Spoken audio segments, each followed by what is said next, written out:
आज की इस वीडियो में आप सभी का स्वागत है। आज हम देखेंगे पर्यावरण प्रदूषण, उसके प्रभाव, कारण, प्रकार और उसके अलावा परमाणु खतरे, मानव स्वास्थ्य जोखिम, इस सब को हम क्या करेंगे, अध्ययन करेंगे। तो इसमें पर्यावरण प्रदूषण का थोड़ा बहुत परिचय देख लेते हैं। पर्यावरण प्रदूषण क्या है, आपको पता है हम प्रकृति में निवास करते हैं और आसपास पेड़ पौधे, जीव जंतु ये सब दिखाई देती हैं, जिसमें हम स्वच्छ वायु चाहिए, अच्छा पानी चाहिए पीने के लिए। तो ये इसमें जब प्रदूषण हो जाता है और ये जब पीने लायक नहीं हो पाता है तो हम क्या करते हैं, इससे बचने का हम प्रयास करते हैं, इसको संरक्षित करने का हम प्रयास करते हैं। तो आइए देखते हैं पर्यावरण प्रदूषण। पर्यावरण प्रदूषण से तात्पर्य प्राकृतिक पर्यावरण में हानिकारक प्रदूषकों के प्रवेश से है। जब हानिकारक तत्व पर्यावरण में प्रवेश कर जाते हैं उससे है, जिसके परिणाम स्वरूप परिस्थिति तंत्र, जैव विविधता और मानव स्वास्थ्य पर प्रतिकूल प्रभाव पड़ता है। किस पर प्रतिकूल प्रभाव पड़ता है? पारिस्थितिक तंत्र पर, जैव विविधता पर और मानव स्वास्थ्य पर प्रतिकूल प्रभाव पड़ता है। पर्यावरण प्रदूषण विभिन्न रूपों में प्रकट हो सकता है, जैसे वायु प्रदूषण, जल प्रदूषण, मृदा प्रदूषण, ध्वनि प्रदूषण, रेडियोधर्मी प्रदूषण, ये सब इसमें क्या है, शामिल हैं। सबसे पहले देखते हैं पर्यावरण प्रदूषण के प्रकार। तो पर्यावरण के प्रदूषण में प्रकार में बहुत सरल है, बचपन से पढ़ते आ रहे हैं आप।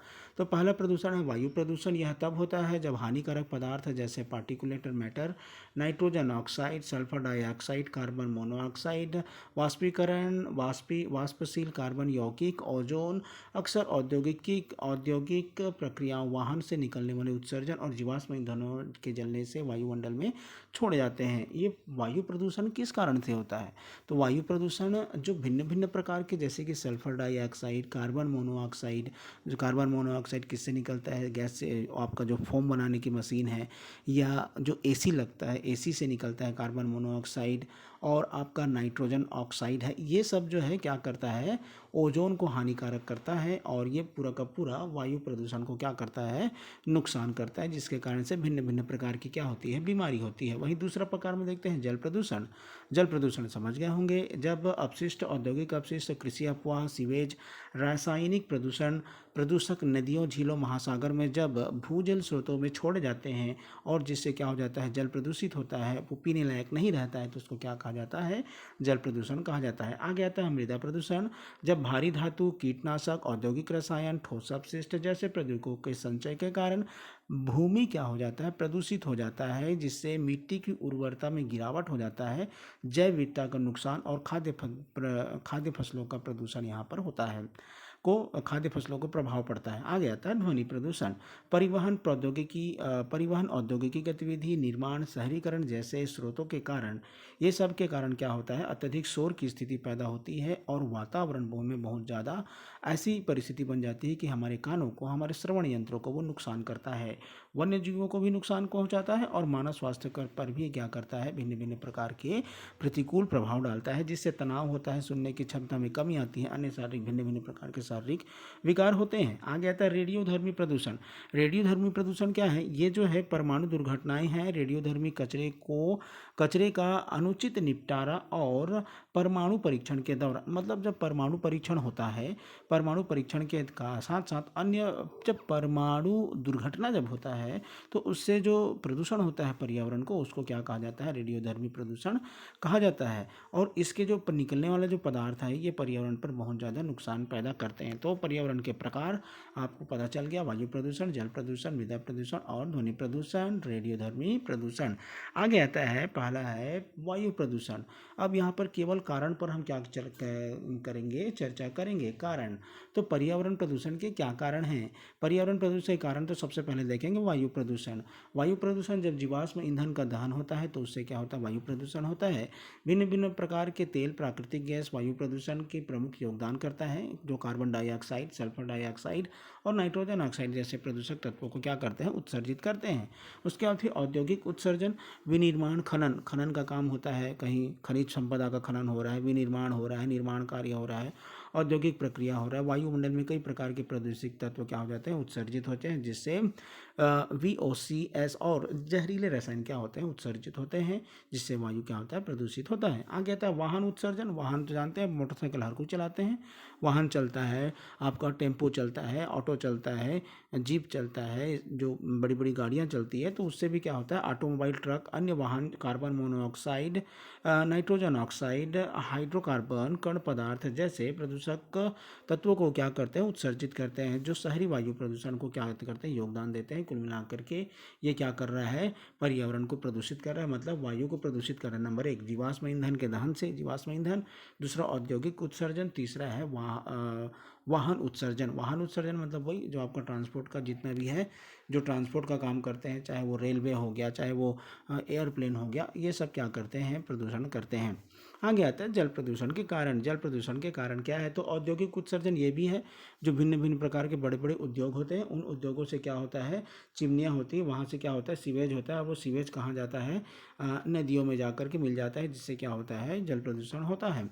आगे आता है कृषि अपवाह। कृषि अपवाह जो भिन्न भिन्न प्रकार के जब फसल उगाए जाते हैं, तो उसमें कीटनाशक उर्वरक पशु अपशिष्ट जल निकायों से रिस सकते हैं, जिससे पोषक तत्व प्रदूषण, शैवाल का विकास और आवास क्षरण हो सकता है। इससे क्या होता है, पर्यावरण को, जल को नुकसान होता है। आगे आता है सीवेज और अपशिष्ट। जैसे हम रोज़ यदि अगर 50 घर में रोज़ नहाते हैं, कपड़ा धोते हैं, खाना बनता है, तो उसके बाद जो गंदा पानी है वो सीवेज जो है नाली में जा कर के मिलता है, और उससे भी क्या होता है, प्रदूषण होता है। सीवेज और अपशिष्ट जल। सीवेज और अपशिष्ट जल शहरी क्षेत्रों से अपर्याप्त रूप से उपचारित सीवेज और अपशिष्ट जल सतही जल और भूजल के रोगाणुओं, पोषक तत्वों और रासायनिक प्रदूषकों को शामिल कर सकता है, जिससे स्वास्थ्य जोखिम और पर्यावरण क्षरण होता है। ये आपको पता है, जल क्या हो जाएगा, प्रदूषित हो जाएगा। बहुत सरल है, आसानी से आपको सुनना बस है। आगे आता है मृदा प्रदूषण। मृदा प्रदूषण कब होता है, जब औद्योगिक गतिविधि होती है। औद्योगिक गतिविधि कब होगी, यदि अगर आप कोयला खनन कर रहे हैं, कुछ खनिज संपदा का उत्खनन कर रहे हैं, तो उसमें क्या होता है, मिट्टी का प्रदूषित होती है।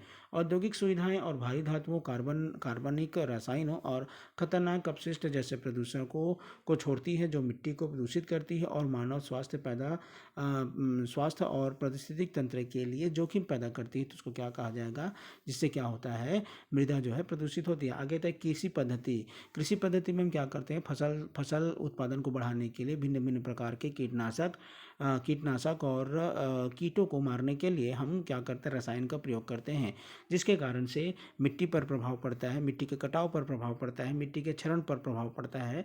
कृषि रसायनों से क्या होता है, इसका प्रभाव मिट्टी पर पड़ता है। आगे तक अनुचित अपशिष्ट निपटान। जैसे कि अनुचित अपशिष्ट निपटान कैसे कहते हैं, यदि अगर आपके घर के सामने कोई कचरा का पेटी है, उसमें आप भिन्न भिन्न प्रकार के आप कचरा फेंक रहे हैं, लेकिन उसको आप फेंक तो दिए, लेकिन जब नगर पालिका परिषद या नगर निगम म्यूनिसिपैलिटी की गाड़ी उसको ले जाती है, उसको ठीक से यदि अगर उसको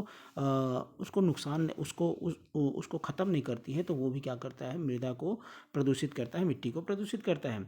अनुचित अपशिष्ट निपटान, लैंड फिलिंग और खुले में डंपिंग सहित ठोस अपशिष्ट का अनुचित निपटान लचीले संदूषण, मृदा प्रदूषण और खतरनाक पदार्थों के लिए क्या बनता है, कारण बनता है। तो यहाँ पर मृदा प्रदूषण के 3 कारण हो गए, औद्योगिक गतिविधि, कृषि पद्धतियाँ और अनुचित अपशिष्ट निपटान। आगे आता है ध्वनि प्रदूषण के कारण। भाई ध्वनि प्रदूषण के क्या क्या कारण है, परिवहन गाड़ी मोटर चलता है, तो उससे क्या निकलता है, आवाज़ निकलता है, और उससे क्या होता है, आपको कानों को वो सुनने में अच्छा नहीं लगता है। वाहनों के, विमानों के, ट्रेनों से होने वाले यातायात शोर शहरी क्षेत्रों में ध्वनि प्रदूषण का क्या होता है, कारण बनता है। आगे आता है औद्योगिक गतिविधियाँ। बड़े बड़े जब उद्योग लगते हैं, तो उससे भी क्या होता है, ध्वनि निकलती है। औद्योगिक मशीनरी, उपकरण और प्रक्रियाएं उच्च स्तर का प्रदूषण उत्पन्न करती हैं, जो शोर के कारण होने वाली श्रवण हानि और व्यावसायिक स्वास्थ्य संबंधी खतरों को क्या करती है, वो उत्पन्न करती है। आगे आता है निर्माण और शहरीकरण। निर्माण गतिविधियाँ, शहरी विकास और बुनियादी ढांचा परियोजनाएं ध्वनि प्रदूषण उत्पन्न करती है, जिससे समुदायों और पारिस्थितिक तंत्र में क्या होती है, गड़बड़ी होती है। ध्वनि प्रदूषण के कारण मतलब परिवहन के कारण से, औद्योगिक गतिविधि के कारण से और निर्माण और शहरीकरण के कारण से क्या होता है, ध्वनि प्रदूषण होता है। आगे आता है परमाणु खतरों के कारण। परमाणु खतरे कहाँ होंगे, भाई जहाँ परमाणु का परीक्षण किया जाएगा और उसका उचित रखरखाव यदि अगर नहीं हो रहा है और दुर्घटना यदि अगर हो गया, तो वहाँ पर क्या हो जाएगा, परमाणु खतरों के वहाँ पर कारण बनेंगे। तो परमाणु खतरों के कारण पहला है परमाणु दुर्घटनाएं, परमाणु पिघलन, रिएक्टर दुर्घटनाएं, रेडियोधर्मी रिसाव जैसे विनाशकारी घटनाएं पर्यावरण में बड़ी मात्रा में रेडियोधर्मी पदार्थ छोड़ सकते हैं, जिसके परिणाम स्वरूप व्यापक संदूषण और स्वास्थ्य जोखिम हो सकता है। एक पॉइंट। दूसरा पॉइंट है परमाणु अपशिष्ट। अब भाई परमाणु के संबंधित जो काम चल रहा है तो उसका अपशिष्ट कचरा भी तो निकलेगा। परमाणु अपशिष्ट मतलब वही कचरा है, वेस्ट है। तो परमाणु ऊर्जा संयंत्रों, चिकित्सा सुविधाओं और अनुसंधान संस्थानों से रेडियोधर्मी अपशिष्ट का अनुचित भंडारण, हैंडलिंग और निपटान दीर्घकालिक पर्यावरण खतरे और मानव स्वास्थ्य के लिए खतरा पैदा करते हैं। मतलब जो परमाणु अपशिष्ट होते हैं, जो परमाणु कचरे होते हैं, ये भी क्या करता है, स्वास्थ्य संबंधी खतरे संबंधी, पर्यावरण खतरे संबंधी क्या करते हैं, निपटान करते हैं और उससे भी क्या होता है, प्रदूषण होता है। आगे आता है पर्यावरण प्रदूषण के प्रभाव। अब पर्यावरण प्रदूषण के क्या क्या प्रभाव होगा भाई। जब वायु प्रदूषण होगा तो उससे क्या होगा, भिन्न भिन्न प्रकार के श्वास लेने में दिक्कत आएगा, हृदय संबंधी रोग होगा, पर्यावरण क्षरण होगा। तो श्वसन संबंधी रोग में NOx और VOC जैसे पर्यावरण वायु प्रदूषकों से सांस में जाने से अस्थमा हो सकता है, बोंकाइटिस हो सकता है, फेफड़ों में कैंसर हो सकता है, श्वसन संबंधी बीमारी हो सकता है। आगे तक हृदय संबंधी स्वास्थ्य पर प्रभाव पड़ता है। वायु प्रदूषण रक्तचाप सूजन, रक्त के थक्के पर इसका प्रभाव कारण हृदय रोग होता है, स्ट्रोक संबंधी, हृदयघात संबंधी जो है जो प्रभाव है वो दिखाई देता है। पर्यावरण क्षरण होता है, पर्यावरण को नुकसान होता है। वायु प्रदूषण अम्लीय वर्षा, धुंध निर्माण, ओजोन क्षरण में योगदान देता है, जिससे पारिस्थितिक तंत्र को नुकसान होता है, फसल की हानि होती है और जैव विविधता में क्या होता है, गिरावट होता है। ये हो गया वायु प्रदूषण के प्रभाव। वायु प्रदूषण के प्रभाव के बाद फिर है जल प्रदूषण के प्रभाव। जल जनित रोग होता है, जल से उत्पन्न होने वाले रोग होते हैं, जैसे टाइफाइड होता है, पेचिस होता है, टाइफाइड होता है, पेचिस होता है, जल जनित बीमारियों को फैला सकते हैं, खासतौर पर उन क्षेत्रों में जहाँ पर स्वच्छ पेयजल नहीं होता है। आगे तक यूट्रोफिकेशन, कृषि अपवाह और अपशिष्ट जल निर्वहन से अत्यधिक पोषक तत्व प्रदूषण यूट्रोफिकेशन को ट्रिगर कर सकते हैं, जिससे जलीय पारिस्थितिक तंत्र में शैवाल का विकास होता है, ऑक्सीजन की कमी होती है, मछलियों की मृत्यु हो सकती है। ये आपका क्या है, एक प्रकार का अब जल का प्रदूषण का प्रभाव है। अवगत है जैव संचयन और जैव आवर्धन। भारी धातुओं को लगातार कार्बनिक प्रदूषकों जैसे लगातार प्रदूषक खाद्य श्रृंखला में जमा हो सकते हैं और जो जैव आवर्धन के माध्यम से मनुष्यों और वन्य जीवों के लिए स्वास्थ्य जोखिम पैदा कर सकते हैं। जो जैव संचयन है, जो भारी धातुओं और लगातार कार्बनिक प्रदूषकों जैसे लगातार खाद्य श्रृंखला में जमा हो जाते हैं। ये क्या हो जाता है, जो भारी धातु है वो क्या हो जाता है, खाद्य श्रृंखला में जमा हो जाता है, जिसके कारण से भी क्या होता है, ये आपको प्रभाव देखने को मिल सकता है। तो जल प्रदूषण के प्रभाव नंबर 1 जल जनित रोग होता है, यूट्रोफिकेशन होता है और जैव संचयन और जैव आवर्धन इसमें दिखाई देता है। आगे आता है मृदा प्रदूषण के प्रभाव। मृदा प्रदूषण के प्रभाव स्वाभाविक सी बात है, मिट्टी की गुणवत्ता में गिरावट हो जाएगा। मिट्टी की गुणवत्ता में गिरावट हो जाएगा तो आपको क्या मिलेगा, उर्वरता में कमी मिलेगा, पोषक तत्वों के चक्र में बाधित होगा, सूक्ष्म जीवी गतिविधियों को बाधित करेगा और फसल की पैदावार को कम करेगा।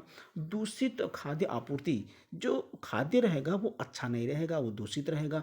भारी धातु और कीटनाशक जैसे संदूषक प्रदूषित मिट्टी में उगाई जाने वाली खाद्य फसलों में जमा हो सकते हैं और जो आहार जोखिम के माध्यम से मानव स्वास्थ्य के लिए जोखिम पैदा करते हैं। क्षरण और मजदूरीकरण। अब क्या होगा, मिट्टी जो है, मिट्टी की क्वालिटी घटेगी, उसको क्षरण में होगा, अम्ल बनेगा और उससे क्या होगा, मरुस्थलीकरण को बढ़ावा मिलेगा।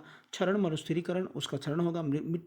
जो मिट्टी प्रदूषण है, ये मृदा प्रदूषण है, मिट्टी के कटाव, भूमि क्षरण और मरुस्थलीकरण को बढ़ाता है, जिससे पौधों की वृद्धि और जैव विविधता का समर्थन करने के लिए पारिस्थितिक तंत्र की क्षमता में क्या हो जाता है, कमी हो जाता है। आगे तक ध्वनि प्रदूषण के कारण। ध्वनि प्रदूषण के कारण क्या होता है, श्रवण हानि होती है, आप अच्छे से नहीं सुन पाओगे, नींद नहीं आएगा आपको अच्छे से। पहले श्रवण हानि होती है, नींद नहीं आएगा आपको अच्छे से। वन्य जीवों के व्यवहार में परिवर्तन होता है। वन्य जीव मतलब जैसे मनुष्य के व्यवहार में तो परिवर्तन आपको दिखेगा ही, उसके साथ साथ वन्य जीव है जैसे बंदर वगैरह आते हैं या और भी वन्य जीव हैं, शेर है, भालू है, इस पर क्या होता है, प्रभाव पड़ता है। श्रवण हानि ध्वनि प्रदूषण के उच्च स्तर के संपर्क में रहने से लंबे समय तक श्रवण हानि और टिनिटस और अन्य श्रवण संबंधी विकार उत्पन्न होता है। नींद में खलल। ध्वनि प्रदूषण से नींद के पैटर्न को बाधित होता है, जिससे थकान, तनाव और हृदय संबंधी बीमारी होता है। वन्य जीवों में व्यवहार परिवर्तन।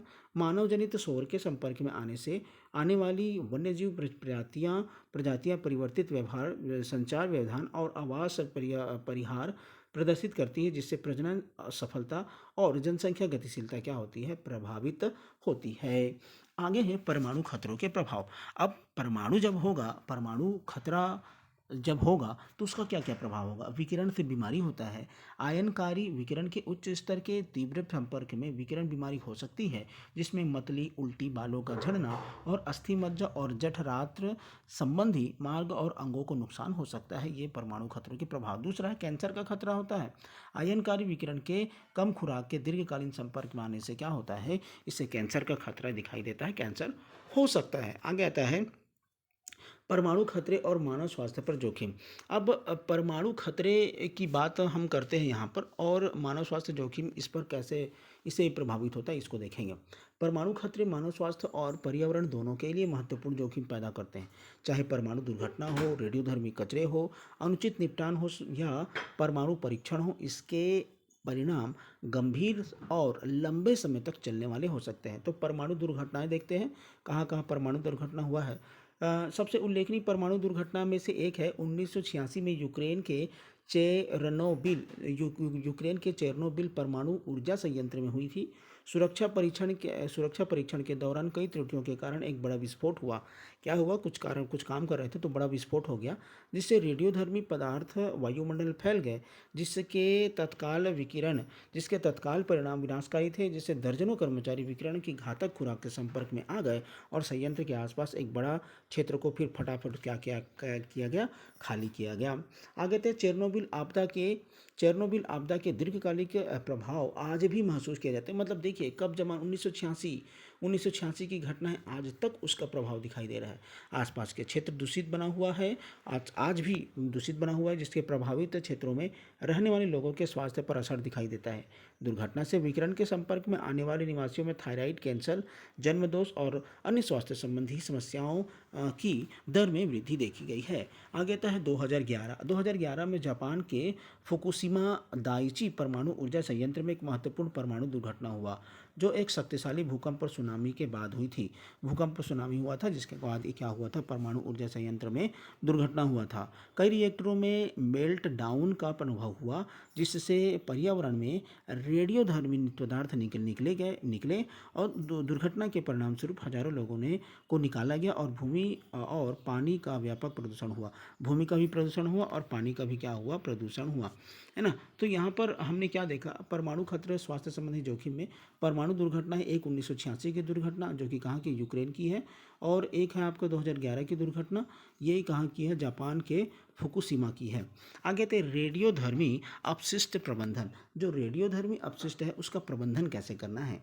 रेडियोधर्मी जो प्रबंधन है, परमाणु ऊर्जा उत्पादन और अन्य परमाणु गतिविधियों से जुड़े जोखिमों को कम करने के लिए रेडियोधर्मी अपशिष्ट का उचित प्रबंधन आवश्यक है। रेडियोधर्मी अपशिष्ट हजारों वर्षों तक खतरनाक बना रहा है, जिससे मनुष्य और पर्यावरण को होने वाले नुकसान को रोकने के लिए सुरक्षित निपटान गतिविधियों की आवश्यकता होती है। विभिन्न निपटान तकनीकें मौजूद हैं, जिसमें गहरे भूगर्भीय भंडारण शामिल है। मतलब क्या करना है, जो परमाणु अपशिष्ट रहेगा उसको क्या करना है, एकदम गहराई में खोद करके उसको दफना देना है, जहां अपशिष्ट को स्थिर भूगर्भीय संरचनाओं में गहरे भूमिगत संग्रहित किया जाता है। फिनलैंड और स्वीडन जैसे देशों में बायोस्फीयर से रेडियोधर्मी अपशिष्ट को सुरक्षित रूप से अलग करने के लिए ऐसे भंडार विकसित किए गए हैं। मतलब आपको उसको खोद दोगे, बहुत गहरे में खोद दोगे, और खोदने के बाद उसके जो भी अपशिष्ट रहेगा उसको आप क्या करेंगे, नीचे में दफना देंगे। इसके अतिरिक्त अंतरिम भंडारण सुविधाएं रेडियोधर्मी अपशिष्ट के लिए अस्थायी रोकथाम प्रदान करती हैं, जब तक कि स्थायी निपटान समाधान स्थापित नहीं हो जाता। हालांकि इन सुविधाओं को दीर्घकालिक सुरक्षा सुनिश्चित करना एक महत्वपूर्ण चुनौती बन गई है, जिसके लिए मजबूत निगरानी और नियामक निरीक्षण आवश्यक है। मतलब अब क्या करना है इसको, और बड़ा चुनौतीपूर्ण कार्य है कि आखिर ये जो अपशिष्ट निकलेगा उसको कहाँ रखा जाए। तो ये भी एक बड़ा चुनौतीपूर्ण कार्य है। अंतरिम भंडार की सुविधाएं रेडियोधर्मी अपशिष्ट के लिए अस्थायी रोकथाम इसका सॉल्यूशन नहीं है, इसको स्थायी रोकथाम करना जरूरी है। आगे आता तो ये आपका परमाणु खतरे और मानव स्वास्थ्य जोखिम, इसमें आप इतना बता सकते हैं कि परमाणु खतरा क्या है, परमाणु दुर्घटना बता सकते हैं। उसके बाद फिर रेडियोधर्मी अपशिष्ट प्रबंधन को आप बता सकते हैं कि रेडियोधर्मी अपशिष्ट का प्रबंधन किस प्रकार से किया जाए। तो आज की इस वीडियो में इतना ही।